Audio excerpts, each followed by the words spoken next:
In South Carolina, there are parents who want to move beyond government programs like SNAP and Section 8, but they face a critical challenge: access to affordable childcare. They're ready to take the next steps, but without access to affordable childcare, they are prevented from pursuing higher education, advancing their careers, and securing better paying jobs that could change the future of their families. The state of South Carolina needs to have more access for affordable daycare and childcare for working parents and families. This is important because, according to the U.S. Chamber Foundation, South Carolina loses about 997 million annually due to child care issues. 10% of parents left their jobs due to issues with child care, and 40% of parents attending work or school trainings must take major adjustments to their schedules due to child care issues. This would directly impact the education and workforce participation, but also bridge the gap of economic inequalities between the different socioeconomic groups. In this speech, I will discuss some of the root causes of this controversy, who the stakeholders are, some structural problems and inherent behaviors, as well as introduce a policy that will help solve this issue. According to South Carolina's public radio, the state faces a decline in childcare workers due to the impacts of COVID-19, low wages, which led them to choose other industries to work in, and no health care benefits. According to ZipRecruiter, in South Carolina, the average hourly rate for childcare workers is $15 an hour, which is approximately $30,836. According to the U.S. Chamber of Commerce Foundation, 81% of parents with children under 6 years old pay for childcare. The average monthly cost is $576, and for the families who pay consistently, they are facing $763. Families use about 68% of their income for childcare. Now, the stakeholders are children, low income and middle income families, and parents, South Carolina Department of Social Services, South Carolina State Treasurer, South Carolina Comptroller General, and child care workers and providers. So some of the structural problems and inherent barriers that is with this is the industry is heavily depends on private pay from families due to some political parties believing that childcare is a family issue and not so much as a political issue. According to the First 5 Years Fund, Child Care and Development Block Grant, CCDBG, is a federal dollars given to states to help low-income families to pay for child care. The funding is distributed through South Carolina Department of Social Services, which is also known as SCDSS. And according to the South Carolina's Child Care, the website, it says that there are a list of criteria that the parents must meet in order to obtain these funds. And some of those criteria includes for the children who are newborns to the age 12 years old, the parents must work at least 15 hours a week. They must also have a gross income that meets or is below 85% of the median income, which is $87,161. And according to the First Steps South Carolina website, the states offer free pre-kindergarten through the partnership between South Carolina DSS and South Carolina First Steps.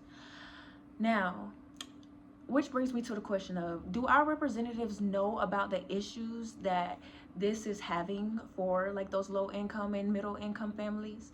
Another issue relating to the funding for this is the state and the federal state budgets and their allocations. Where is the money going? And how come more funding can't go towards this grant, which will help also with better access to childcare? And yeah. Now, moving towards policy advocacy, South Carolina should offer a state-level child care subsidy program. In my opinion, this is what I feel. The funding should incorporate the CCDBG funding as well as funding from private and public partnership, as well as the state treasurer could allocate some funding towards this program as well. So the CCDBG funding will serve as like the foundation, and the funding the more funding from the private and public partnerships, as well as some of the reallocated money from the state treasurer, it will be added on top of that foundation to have those funding for those parents and those families that need access to better childcare or affordable childcare. I propose a policy, depending on how fast our representative move, that will be implemented in 2 years. The policy will be named the South Carolina State Affordable Child Care Accessibility Act. This act will allow working families who don't qualify for federal assistance but still can't afford child care. In the first year, the CCDBG money DSS receives federally will be the foundation finances, as was previously stated, of the program, and the other funding will be allocated from the South Carolina State Treasurer's Office and from the private and public partnership funds. Once it moves through the State House and passes through the House, DSS will then work with South Carolina First Steps in order to create the program's guidelines, like as far as income levels and requirements the child care centers must meet, as well as creating all the other necessary components, the applications, the online websites, the directories, etc., everything else. They will also be responsible for making sure that the child care centers meet program standards regarding safety measures, policies, and guidelines, and food safety guidelines, meaning that they will be responsible for doing the inspections and make sure everything is safe and meets the guidelines. In the first 6 months of the second year, South Carolina will work with 3 counties as a trial run, and the counties will be Richland County, Lexington County, and Sumter County.